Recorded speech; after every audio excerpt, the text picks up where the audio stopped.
ማን ነው የሚመስለው? አባቱ ቁልኝ ሩታ ነው መምሰል ያለበት። ጥንጥይ ነው በጣም። ሄርሜላ ረገዘች የምትሉ ሰዎች አላችሁና ስነ ስርዓት። ሄርሜላን ቀለል አድርጋችሁ የምትመለከቱ ሰዎች ካላችሁ በጣም ትልቅ የሆነ ስህተትን እየሰራችሁ ነው። ቀን በለቀኩት ቪዲዮ ላይ ሄርሜላ ሩታን ለመጠየቅ እንደሄደች ተናግሬ ብዙዎቻችሁ አይኖ ምናምን ስትሉ ነበረ፣ ግን እንደምታደርገው እርግጠኛ ነበርኩኝ። ምክንያቱም እች ልጅ ከዚህ በኋላ ነው የአብረሽና የሩታን ህይወት ለመበጥበጥ ትልቅ የሆነ ድራማን ልትሰራ የምትችለው ማለት ነው። ምክንያቱም እስከዛሬ ድረስ ያንን ሊያስደርጋት የሚችል አንዳችም ነገር አልነበረም። አሁን ግን ወደደችም ጠላችም አብርሃም ወደ ሩታ መመለሱ የማይቀር ነገር ስለሆነ ከዚህ በኋላ የነሱን ህይወት የሚያበለሻሹ ነገሮችን በስፋት ከማድረግ ወደ ኋላ አትልም። የዛሬ ነገሯን ራሱ ለመመልከት ከሞከራችሁ ማለት ነው የሄደችበት አካሄድ እዛ ስታወራ የነበረው ምናምን ነገር ትክክለኛ እንዳልነበር ቪዲዮውን በደንብ ያያችሁ ሰዎች ትታዘባላችሁ ብዬ አስባለሁ ማለት ነው።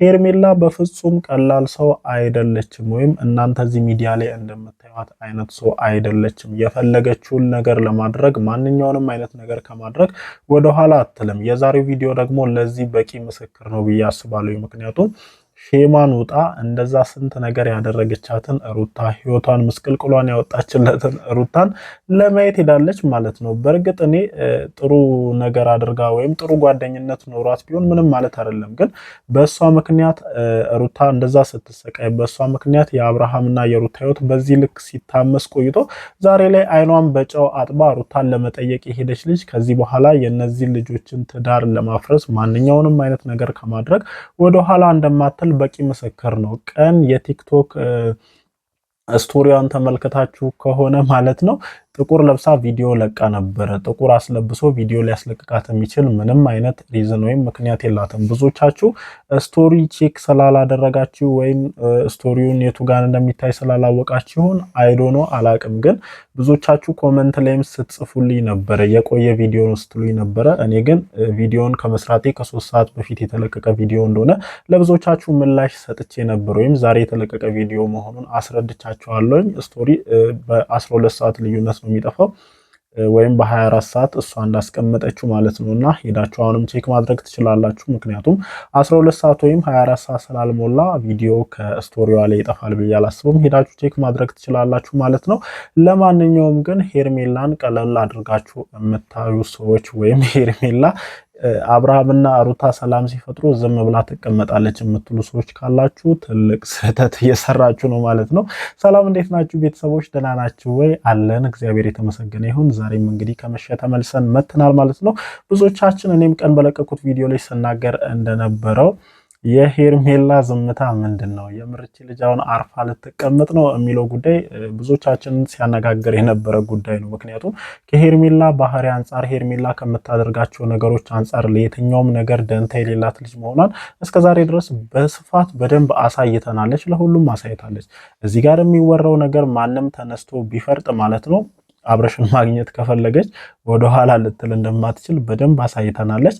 እኔ አይኗን በጨው አጥባ ሩታን ለመጠየቅ እንደምትሄድ እርግጠኛ ነበርኩኝ። ቀንም ተናግሬ ነበረ መረጃው ስለደረሰኝ ማለት ነውና እቺ ልጅ ከዚህ በኋላ የትኛውንም አይነት ነገር ታደርጋለች። ቀን አብረሽም ለሩታም አንድ ነገር ተናግሬ ነበር።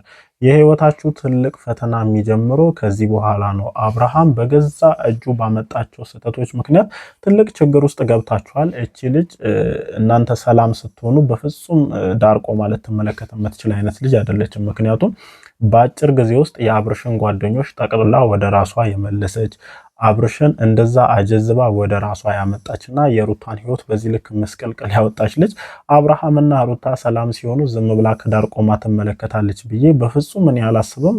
ብዙዎቻችሁም ይሄንን ነገር ትጠብቃላችሁ ብዬ አላስብምና ልጅቷ አንደኛ የገንዘብ አቅሟ ጥሩ ነው። የትኛውንም አይነት ነገር የትኛውንም ሰው ገዝታ የፈለገችውን ነገር ማድረግ የምትችል አይነት ልጅ ናት። ከዛ ባሻገር ደግሞ ትልቁ የዚች ልጅ እንትን ምንድነው የፈለገችውን ነገር ከማድረግ የትኛውም ነገር ሊገድባት አይችልም። በቃ አንዳንድ ጊዜ ሼም ይዞን ወይም የሆነ አፍረን ልንተዋቸው የምንችላቸው ነገሮች አሉ። እሷ ጋር በፍጹም እንደዛ አይነት ነገር የለም። የአብርሃም ቤተሰቦች ስንት ነገር እያሉ፣ ተመልካች ስንት ነገር እያለ ጓደኞቹ ስንት ነገር እያሉ በፍጹም አብርሃምን መልቀቅ አልፈልግም ብላ የዚህን ያክል የአብርሃም ህይወት ሲበጠበጥ ካጠገቡ ያልጠፋች ሴት ናትና አሁን ላይ አብርሃም ተነስቶ ወደ ሩታ ቢመለስ እጇን አጣጥፋ ልትመለከት የምትችል አይነት ሴት አይደለችም። ከዚህ በኋላ በደንብ የሄርሜላ ባህሪ ለሁላችሁም ግልጽ ይሆናል ብዬ አስባለሁ። በቃ ትክክለኛ ባህሪዋን ከዚህ በኋላ ነው የምታሳየው።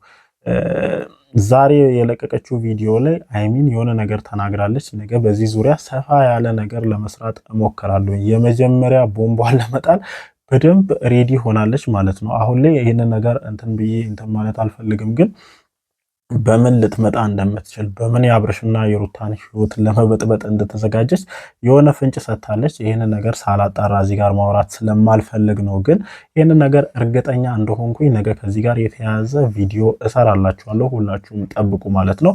በደንብ ከዚህ በኋላ ጥቃቷን በደንብ ትፈጽማለች። የአብርሽ ጥንካሬ፣ የሩታ ጥንካሬ ግን እቺ ልጅ ለመቋቋም በጣም ወሳኝነት አለው። ሁለታችሁ እርስ በርስ መደጋገፍ አለባችሁ።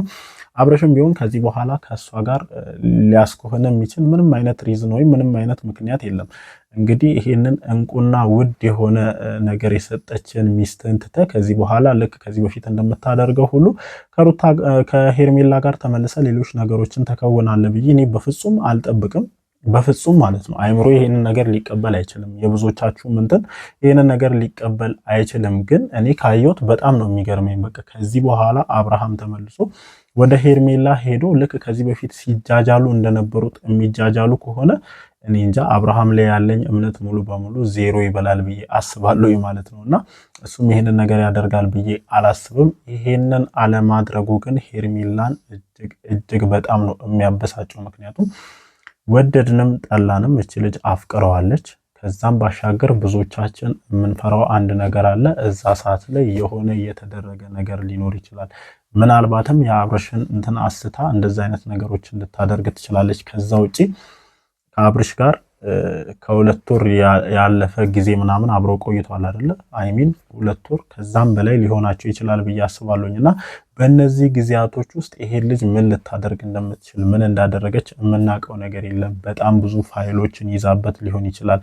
በዚህ እያስፈራራች የአብርሽና የሩታን ህይወት ልትበጠበጥ የምትችልባቸው በጣም ብዙ ነገሮች ሊኖሩ ይችላሉና አሁን ላይ አብርሃም አምኖ ወደ አንቺ ተመልሶ ትዳሩን ለማዳን ጥረት የሚያደርግ ከሆነ ከአንቺ ጋር የሚሆን ከሆነ ከየትኛውም ጊዜ በላይ ከአብርሽ ጎን ልትቆም የሚገባበት ትክክለኛው ሰዓት ቢኖር ይሄ ነው። ምክንያቱም እቺ ልጅ በእያንዳንዱ አጋጣሚ ይሄ ልጅ ልታስፈራራው ትችላለች። ወደ ሩታ ከተመለስክ እንዲያደርጋሉ ልትል ትችላለች። የያዘችበት ፋይል ሊኖር ስለሚችል ከዚህ ሰዓት ውጪ ከአብርሽ ጎን ልትቆሚበት የምትሽበት ሰዓት ስለሌለ የትኛውም አይነት ነገር ቢፈጠር በሄርሜላ በኩል ብዙ አይነት ነገሮች ሊመጡ ይችላሉ። የትኛውም አይነት ነገር ቢመጣ ከባልሽ ጎን መቆም እንደምትቺ በደንብ ልታሳይ የምትችበት ትክክለኛው ሰዓት ነው። አብርሃምም ቢሆን በገዛ እጅ ትልልቅ ስህተቶችን ሰርተ በጣም ትልቅ ችግር ውስጥ ገብታል። በነገራችን ላይ በጣም ትልቅ ችግር ውስጥ እንደገባህ የምታየው ከዚህ በኋላ ሄርሜላ የምታደርጋቸውን ነገሮች ስታይ ነው።